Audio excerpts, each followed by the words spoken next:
good for you as it was for me. Oh, it was heavenly. Welcome to the ADHDan podcast. It goes where it goes. Hell yeah. I've had that for probably 7 or 8 years. I wish I could keep a bottle of liquor for 7 or 8 years. I just don't drink. I seriously drink maybe once a year. I have a very special guest with me, Mowery, right here in the flesh. Lead singer from Past Curfew. I did hear that you guys are on a hiatus, though. So, can you give me any more details on that? It's babies. Babies happen to everybody. Not me, but Yeah. you know, that and graduating high school happened to. Yeah. A couple years ago. No, that sucks. But so, yeah, we'll work it out though, I think. yeah. I mean, have you done anything since Past Curfew, or you just? I did some stuff with one of your last guests, Jeff Wendell. Oh, Yeah. I think I remember. Yeah. Or Wef Gendel. Wef Gendel. Yeah. I like Jeff. He's one of my favorite people. Yeah, yours is tough.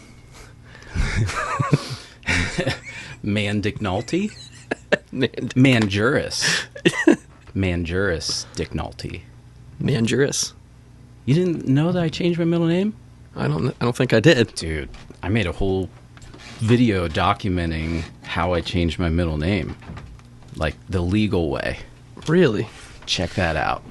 Look at that picture is great. Oh, yeah. Where did this come from? Why am I... Oh, my God. Dude. It's official. That's... because I dyed my hair blonde. That's what... It's I joked for years I wanted to change my middle name to Juris, so I would be Dangerous. Yeah. And I thought, you know what? I'm just done saying I'm going to do things, and I'm going to start doing them.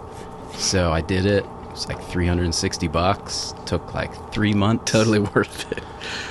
Yeah, I agree. The judge thought I was a complete idiot, but Yeah. he still approved it. But so Mowery, I got something for you. I got a name plaque. Since I have this one here, you need one, and then you can take it home with you. Really? And this is actually, I hesitated because I feel like I'm setting the bar too high with this one. Here's your name plaque right here. No way. Yeah, so Yes. got Mowery on there, ADHDan. This is a real PG-58. It actually works. So if you would need to use a mic, there you go. I love it. Yeah. Thanks, so man. Let's chuck that up there, and got that, and one other small thing. Got a boomer mask. Where did you get that at? At a show 2011 maybe, so like 10 years ago they threw them out. Yeah. Oh my God. I mean, it's been through a lot, but yeah, that's for you too. Oh man. Yes. I love it. And the last thing, we can't forget the wife. Got something for Heather. So I know she already escaped, but this is a book that was written by my friend. Really? Yeah. And he's trying to rally the troops, the people who are in retail pharmacy, trying to get them out. So Yes. Yeah. Dude, she's gonna love this. yeah, Ian Housel. Well, he goes by Grant Harding. So this is an early edition. And see how it says Ian Housel LDM? Letters don't matter. That's what he put on. Letters don't matter. Letters don't matter. But yeah, so that's for you. That's awesome. Yeah, she's gonna love that. Good. We're waiting on pizza right now. We play some jams. Tell some dad jokes. I like to keep a spare thing of cheese in my fridge just in case. I mean, I have questions just kind of about your journey. I'm sure things that you've said over and over and over to everyone. So we've talked before just about kind of musical theory too. I think that's kind of an avenue that I was really interested in, because when we talked before, you said just with going to Berkeley, like online, how it was kind of like learning the language and it started to make sense. I haven't had any of the theory classes since like the first semester, and that was like back, I started in January of 2018 at this point. I've just been doing like 2 classes each semester and knocking them out. So it's still something, I mean, I have to like look up, but it seems like my ear can definitely hear where like the progressions are going a lot faster now, and like so. Well, I'll say this, when we play some music, don't judge me. Like I'm not to that level. I'm not there yet. It's fun. Yeah, you've been playing forever. You know what you're doing. Yeah. I don't know. Give it a shot. I do have a list of songs that I have kind of a basic grasp of. So, I mean, if there's anything on here that you see, that number 1 right there, dude, I really would like to hear that, but it's been a long time, but if I can get the chords up in front of me. Are you able to tune flat?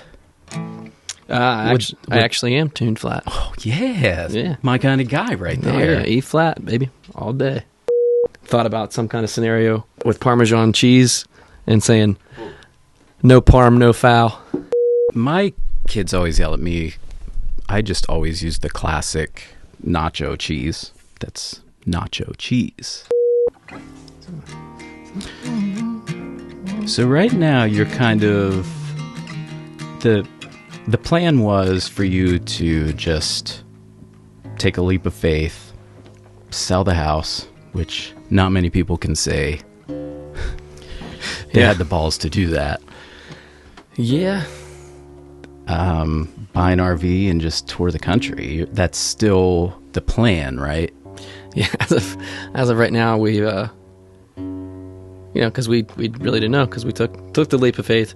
Our plan was to get up here and find an RV park and get it all hooked up and live in that thing until like my first fairs start at the end of February down in Florida.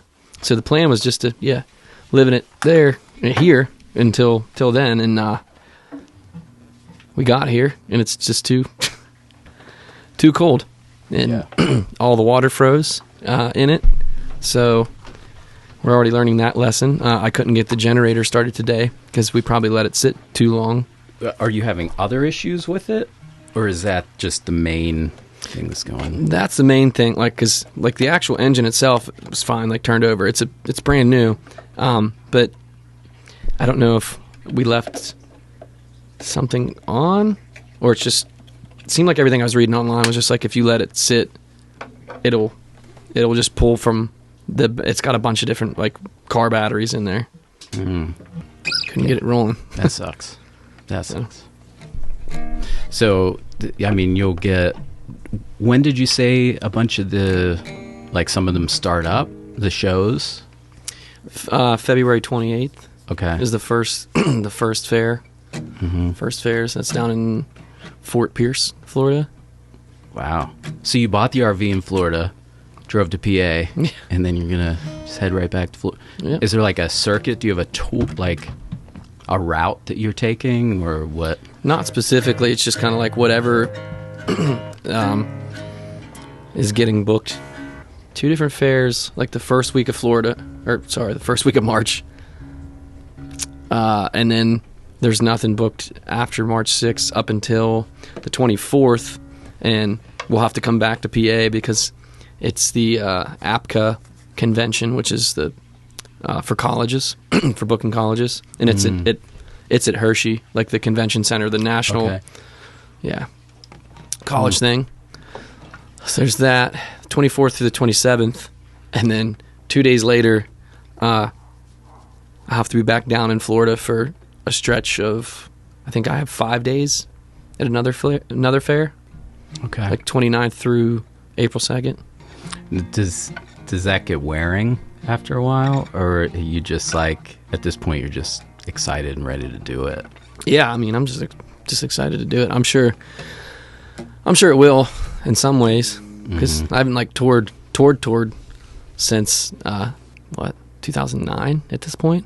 That was like whenever Like a Movie / Dropout High decided to break up. Dang, so I just realized you're my second Dropout High Like a Movie guest. I wasn't even thinking that when I asked you to come out. Wow. Yeah. I should get Andy. A lot of them are out in Pittsburgh, right? Yeah. Okay. Yep. Yeah. Andy, John, and Jeremy. Okay. Are all out in Pittsburgh. Woo. Let's see here. Hopefully this chorus isn't too high. My voice cracked like it used to. There's no auto-tune up in this. Nope. Yeah, I think this was the first song that I ever heard you play.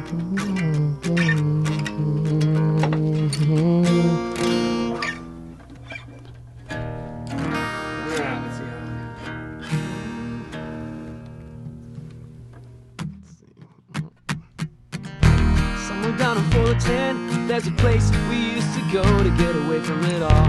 Somewhere down in Fullerton, there's a place we used to go to get away from it all. But I'm still trying to figure out why it felt so wrong when you felt so right. Felt so right 4 years ago. So please don't go away. Want this feeling stay with me forever. Forever I said please don't go away. I just want you to stay with me forever. Somewhere down in Fullerton, but there's a place that meant so much to everybody like me. Somewhere down in Fullerton, but there's a place that meant the world to everybody like me. I'm still trying to figure out why it feels so wrong when it felt so right. Felt so right 4 years ago. So please don't go away. I want this feeling stay with me forever. Forever I said please don't go away. I just want you to stay with me forever.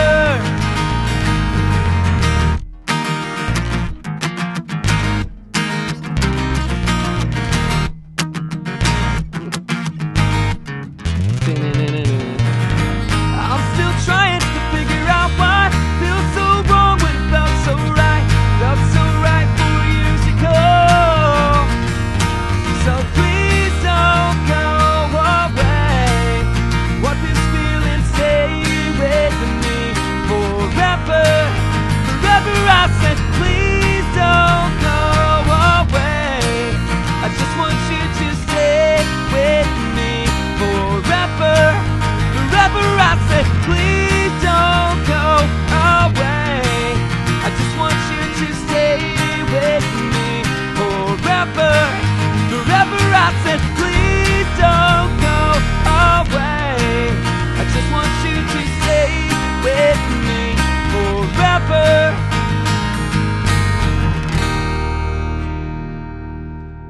I mean, that was... This is what happens when you don't when we don't practice songs. We just come into it like, let's try this out. Right? Let's try it. Yeah, that's how babies are made. Let's just try to see what happens. I didn't know that until I made 4 of them, so... what time did I call for pizza? 6:28, okay. Pizza dude's got 6 minutes. Or else it's free. This is free. Or else it's gonna be free. So. I mean, I don't have any bare hands. Or I would totally be down for that. Oh yeah. Oh yeah. Pizza. I do actually have a question that was submitted for you, specifically for you. And I thought it was a very good question.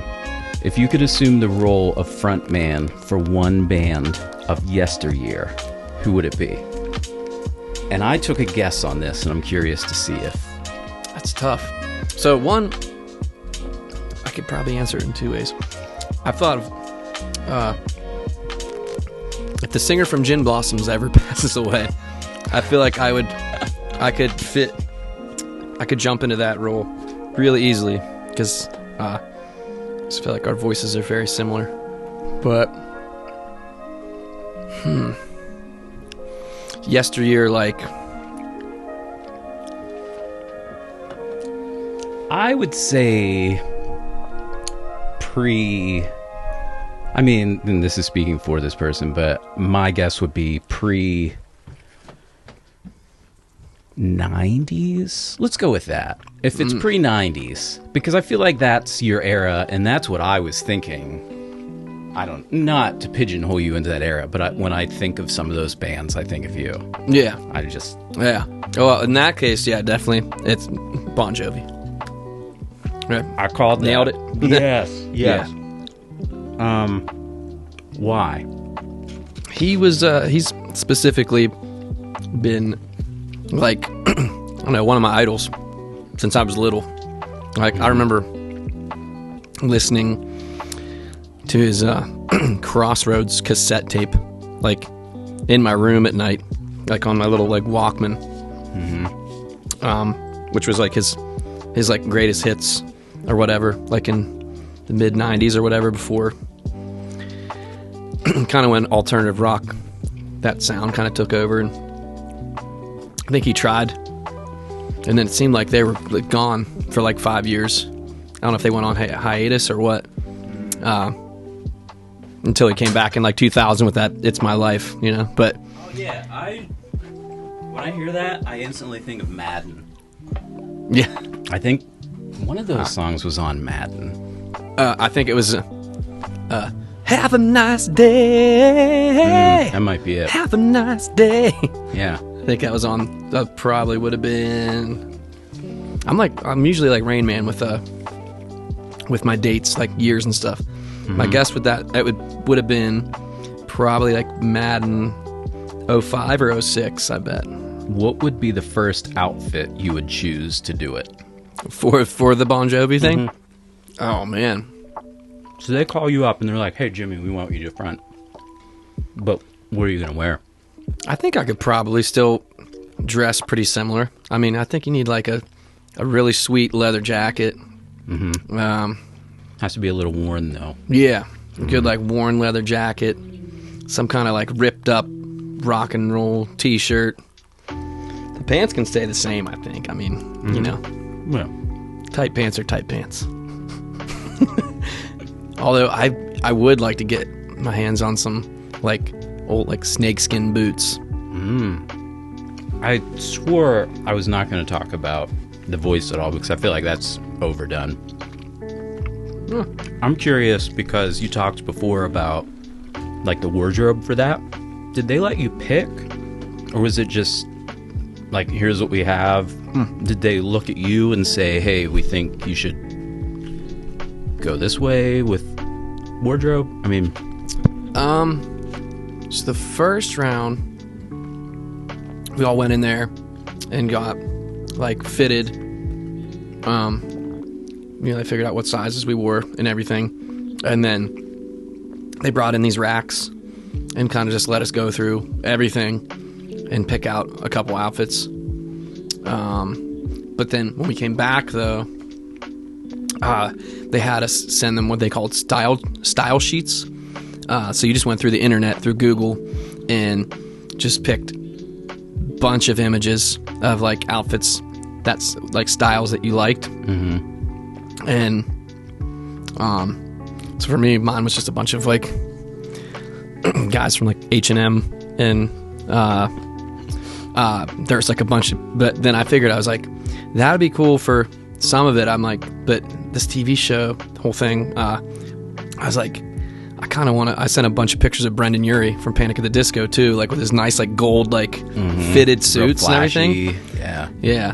So I was thinking that for, like, I think if I got further into it, I think that would have been sweet, like a gold, a sweet gold suit. I mean, you could have borrowed this jacket, my old tux jacket, and paint it gold, or spray paint. Or, I mean, I think I saw that at Coachella this past year. Somebody spray painted a jacket. I mean, in hindsight, what's your biggest takeaway from like that whole experience? I don't want this to sound negative, but I really thought, my main thing I tell everybody, I'm like, I really thought for years that if I would finally make it onto one of those shows, because I tried out for all of them. That was your 11th?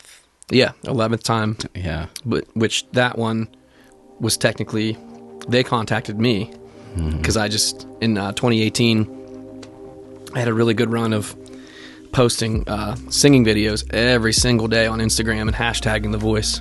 So, yeah, they sent me an email. We're like, are you interested in a private audition?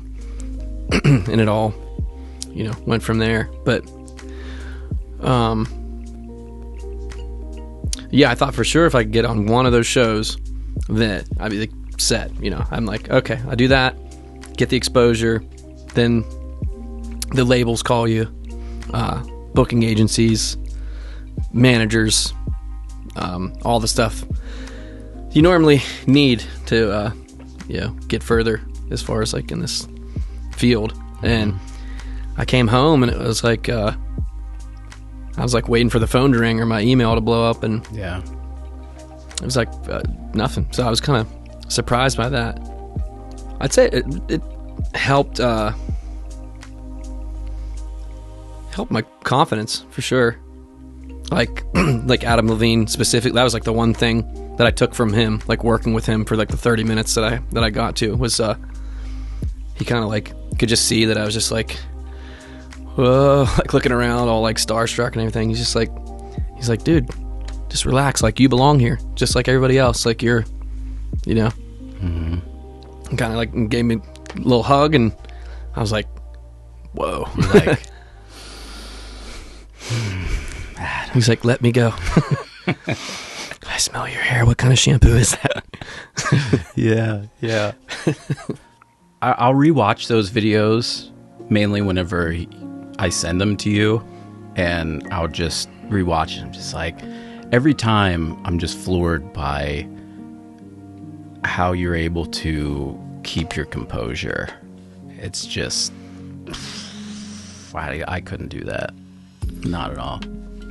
Yeah. I was saying like the scariest moment of my life, like I think like period, was you're like standing back there, they like turn on your wireless mic, hand it to you, and you're standing behind those big red doors, and like you can hear it out there, and it goes dead silent, and you can just hear somebody in production or whatever says like, all right, rolling, 3, 2, 1, and it's just like doosh, those doors open up. I'm like, I'm gonna throw up.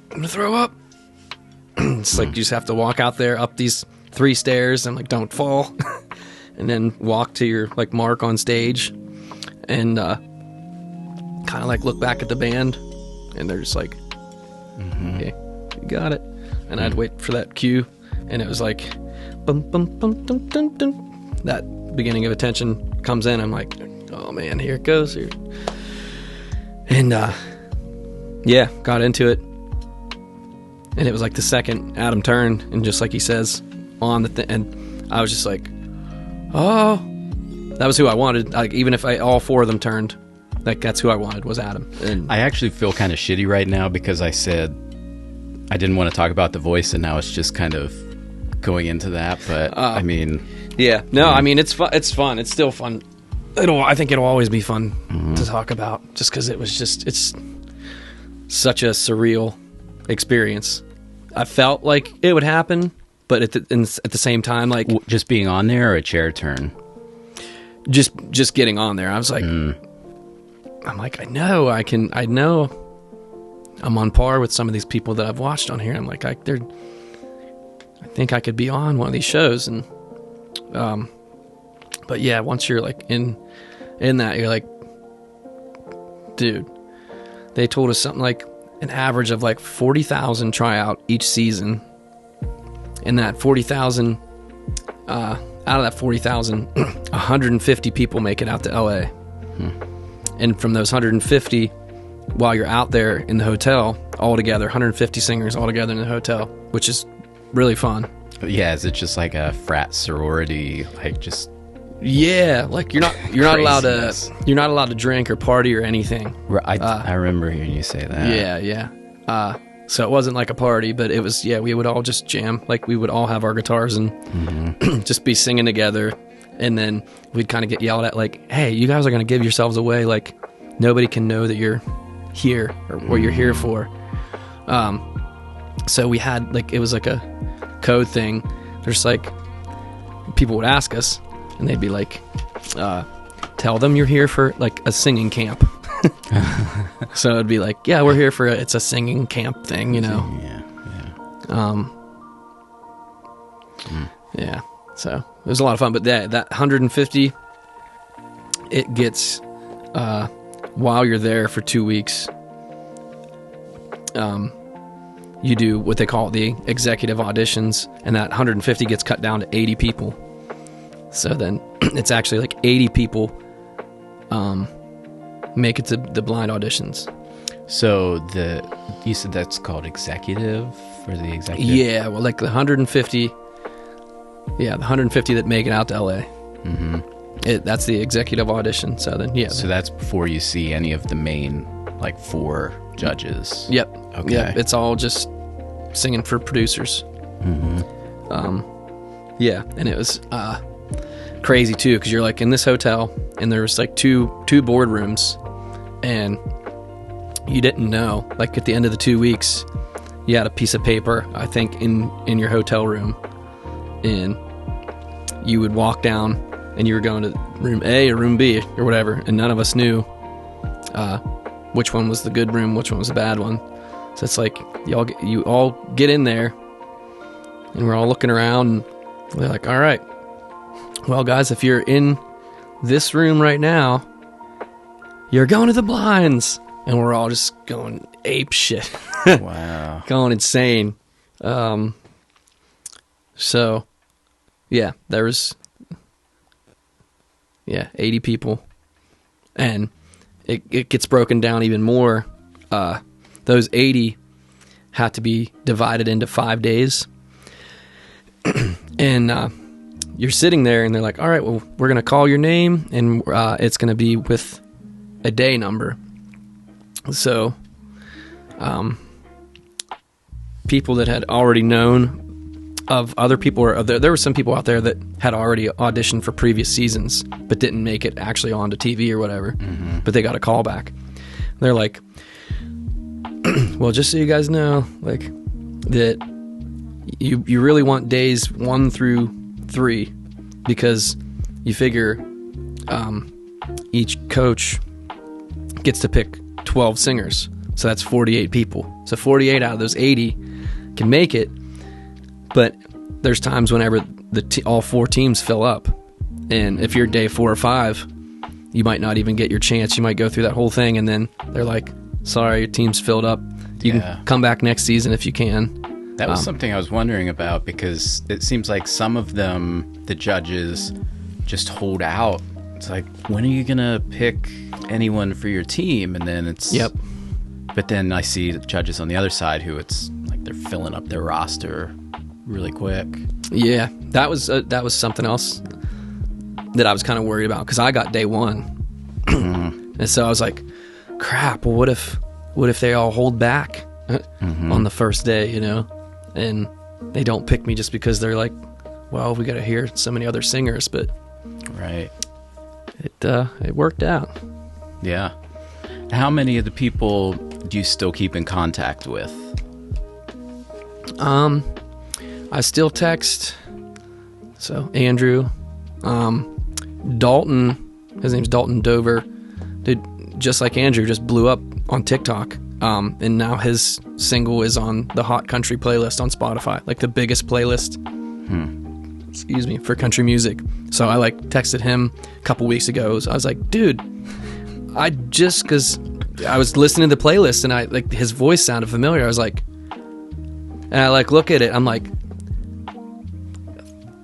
Dalton. I'm like, wow. So I text him. I was like, dude, you're on the Hot Country playlist. And yeah, he like texts me back and he's He's like, yeah, I mean, I just found out too. I didn't even know. So yeah, now he's like been taking pictures. He's had some like digital billboard stuff popping up in Nashville, I think now.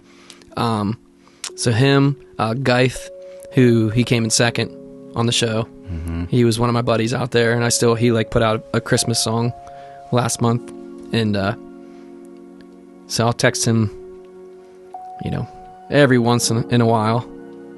And then there was one time that I tagged Calvin, who we did You Got It Bad, and I was saying I still want to do this.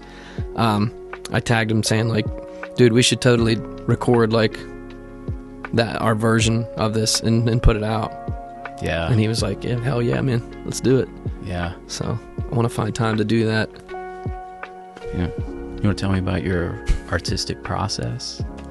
What are some things? This is just like complete. I don't know where we're going here, but that's the point of it, right? That is the whole point. It goes where it goes. Tell me a little bit about your artistic process and how you. Has anyone said? Has anyone came back and said that's what she said to your "It goes where it goes" line? Oh no! But I just missed it. But yeah, so I mean, this could go many directions at this point. So, I mean, yeah. So to take just some of your original work, solo work. How do you come up with ideas? Do you hear lyrics first? Do you hear kind of a melody? Do you hear a lead? It's kind of different every time. I thought I can think of one specifically. I was like driving, and sometimes I'll just turn off. Like I'll just drive in silence. And do you ever drive and listen to static on the radio? No, I don't think I've ever done that. Try it sometime. Sorry to derail you. Sounds relaxing. It kind of is. In case you just want to take a nap while you're driving. Right, yeah, you just kind of zone out. Yeah. But yeah, I remember driving, I think back from like Charleston, and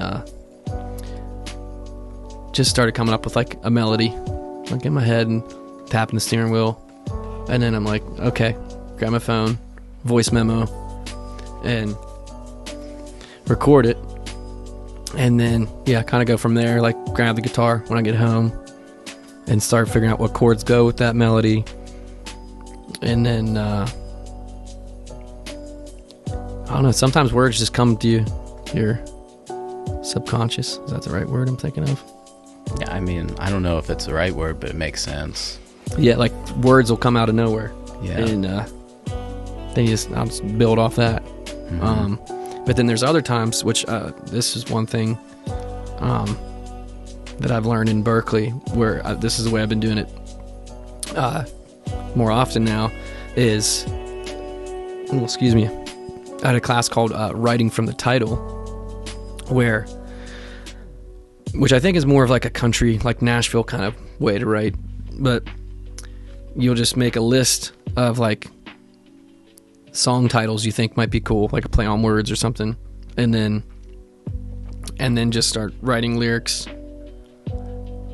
with that, like that idea in mind. And then I've done it that way, and then I find it to happen a lot quicker that way, because then like if I have a lyric sheet in front of me, it's a lot easier for me to like look at these lyrics and just come up with a melody and chords, for it, instead of the other way around. So it could go either way. What are some of your other like artistic outlets, creative outlets, other things that you like to do? Like maybe for me, I just think, like I do a lot of video, obviously, but there's certain times I just need to step away from that completely, because I just get to a point where I'm kind of burnt out. So I'll just play guitar, or I don't know, draw. I don't really draw that much, but I miss doing that. Yeah. I did a lot growing up. I don't get to do that anymore. Yeah. Yeah. Yeah. It all makes sense. It's all art stuff. All goes together, I guess. The artistic brain. Mm-hmm. Like lately, I got to break out the snowboard. Like, I like doing that stuff. Like over summer, bringing my skateboard with me places and just trying my best not to get hurt. Do you want another one of these? Do you have ESPN or something? Because I was just gonna say ESPN. Yeah. Mm-hmm. Yeah. All right. It goes where it goes. That's what she said. I don't know. What do you want to play? Oh, this is funny because we both have ADD or ADHD. Is there a politically correct term these days? I don't know. One or the other. My doctor said I have both. So, I don't know. And it's just... Okay, let's talk about that a little bit. So, somebody reached out to me that I don't even know. They live in Oxfordshire. I think it's in the UK somewhere. Oh, that definitely is. Yeah. So he was asking me like when I was diagnosed and all this stuff, and he's asking me what my symptoms are. And I thought, well, I feel like the symptoms are pretty self-explanatory. But then I started really thinking like, okay, how do I struggle with my symptoms through the day? And actually, it was just today I thought, okay, these are the 3 tasks that I want to get done. But it was, I would say, okay, I need to do something back there. So I would go back there and notice a light bulb was out. And then it's like, oh, okay, the box of light bulbs is out there. So I would go out there and I would think, oh, this sink needs cleaned out. So then I would start, and do you do that? Oh, 100%. Yeah, it's like the next thing that you see is more urgent for some reason. Right. That's a perfect way to put it. Like, I haven't been since we've been home because we're like in between things right now. Like as far as we just been staying at Heather's mom's place. But yeah, when Heather would go to work, I would wake up, I'd have my coffee, and I would make my list. I had to make it right, and especially for some reason, writing it down felt better because I love the process of crossing the tasks for the day off. Yeah. But that's where I would struggle. Like, this task is definitely more important than this one, but for some reason, I would just do this one before this one, and I don't know why. But yeah, it would be like I would be washing the dishes, and then something like that. I would see, oh, that light bulb's out. Kind of same thing. I don't know. And I'd be like, where are they? They're up here. Oh, shit, we're out of light bulbs. I got to go to Walmart. All right, let's make a Walmart list. Make a Walmart list. On the way to Walmart, you're like, oh, wait, there's Best Way. I haven't had lunch yet. Yeah. That's the Best Way. Yeah, or down there, it would be like, oh, yeah, Chipotle's over, like across. Oh, yeah, I can go to do I have my checks for my shows? Should I run back to the house? Nah, I can do that tomorrow. And then stop, eat something, go to Walmart. And then I am awful, like with decisions. I hate making decisions. So I feel like that's another part of it. It'll be like, okay, I need to get, we're out of toothpaste. And instead of just going to grab the toothpaste that we always get, I'll be like, okay, well, is it cheaper to get the 3-pack or this 2-pack where it's 2 big ones? Oh, wait, I've kind of had tooth sensitivity, so maybe I should try this brand. And then I'm like looking at that. I'm like, oh, wait, Equate makes a cheaper one of that. Okay, I'll get that. It's like advertising exploits people like us. Yeah. I could see that. Because it probably all does the same thing. As long as your teeth are clean at the end of the day and the beginning of the day. I don't know, whichever way you swing, I guess. Yeah. So I feel like that, though, like, for someone normal, like, they could go into Walmart with their list, and they're in and out of there in 15 minutes. Mm-hmm. Me, I would go in there, and then after doing that with every product almost, I realized I had been in Walmart for almost 2 hours of my day. And then, okay, I got to get back home and finish those dishes. And then it'd be like, oh, I need gas. And then my oil light would come on or something and be like, oh, I need to book an oil change. And then I'm on my phone for that. And then when I go to get on Google oil change, then Google, of course, has like, Raiders Derek Carr is contemplating retirement. I'm like, well, what? And then I'm on that website for the next 15 minutes and sitting at a gas station and reading that whole article. And I'm like, oh yeah, I got to fill up my car. And then I'm still reading the article and then completely forget to book the oil change. Mm-hmm. Like, why am I at Walmart right now? What am I doing? What did I come here for? That's why I need the lists. Because every time, and still, I would still end up getting, as soon as you park back in the driveway, it's like, we needed paper towels. Mm-hmm. And I was just thinking when I was just picking, I always end up going to when I pick through this.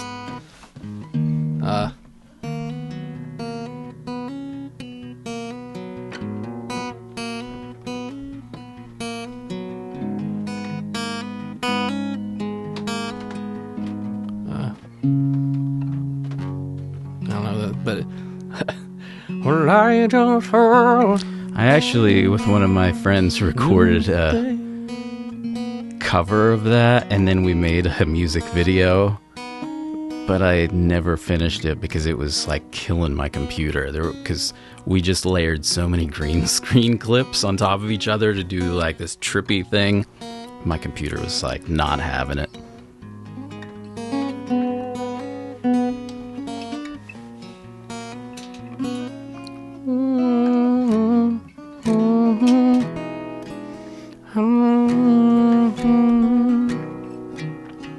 Welcome to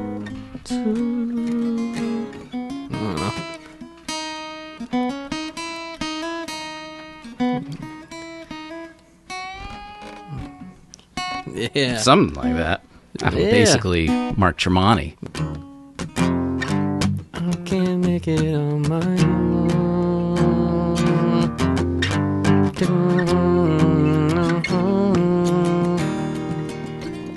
This is one I've been obsessed with. It's technically a country song, but I mean, it's really a pop rock song. It sounds like a Tom Petty kind of song. But yeah, I don't know. I've been obsessed with it. Yeah, I'll play that. Yeah, I'm ready for it. This guy named Parker McCollum is his name, but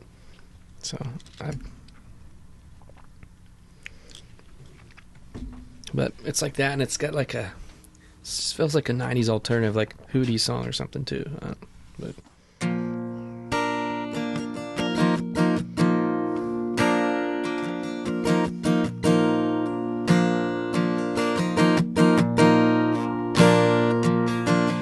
hell, maybe I'm right, maybe I'm wrong, finding out why I shouldn't take this long. Easier said than done, I guess. I'm a little bit harder to love than the rest. Why does this have to be so hard? Doing my best to hold your heart, and I'll never let it go again. So why are you always angry? Why are you always quiet? Why do you sleep alone when I know you don't like it? Maybe you might be different, but I kill you to tell me the truth. What in the hell doesn't end?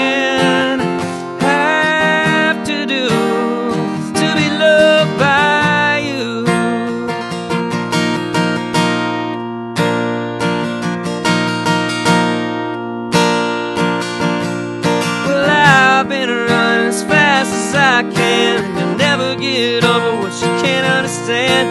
Pissed off, hanging up the telephone. Forever ain't far, I'm headed home. Maybe I'm right, maybe I'm wrong. Last time you ever gonna find me gone. And I'll never let you go again. So why you always angry? Why you always quiet? Why do you sleep alone? When I know you don't like it. Maybe you might be different, but I'd kill you to tell me the truth. What in the hell does a man have to do to be loved by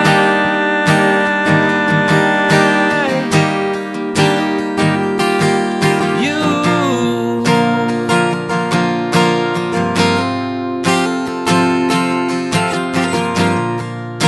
So why you always angry? Why you always quiet?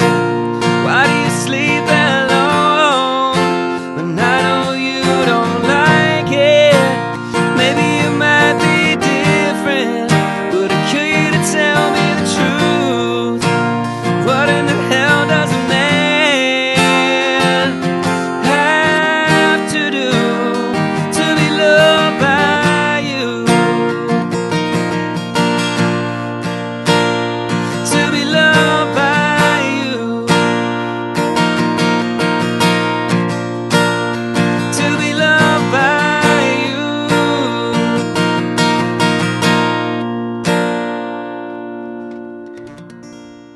Just sing to me like that, and I would love you. That's it. Thanks. That's my goal, to just kick your wife out of her own bed tonight. So I mean, give it a shot. See what happens.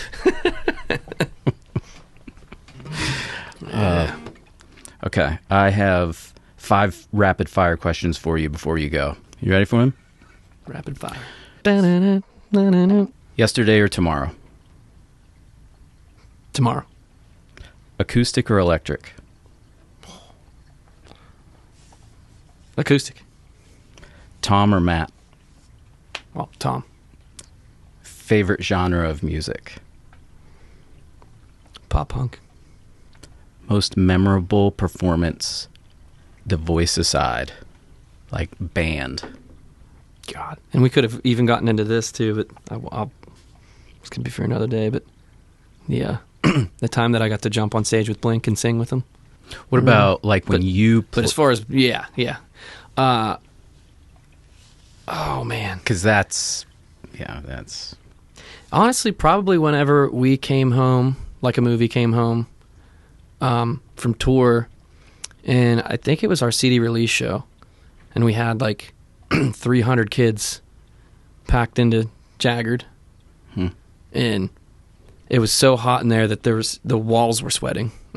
And I remember going to do, like, I used to, when I had a wireless, I used to like run up that side wall and do like a 360 off of it.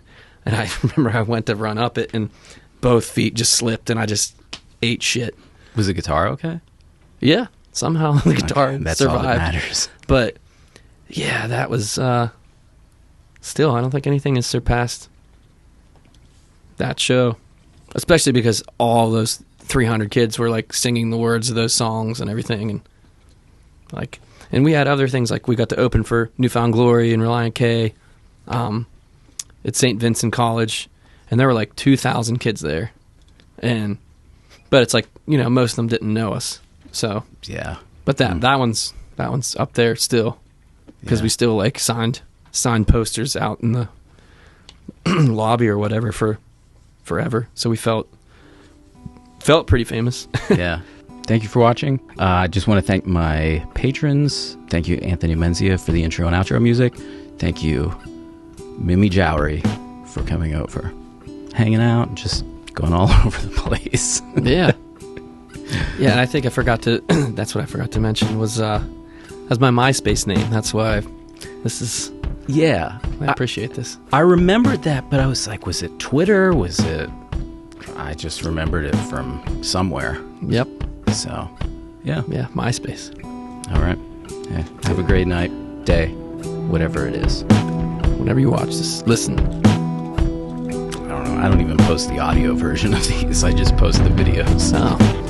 At some point, maybe. I don't know. Party on. See what happens.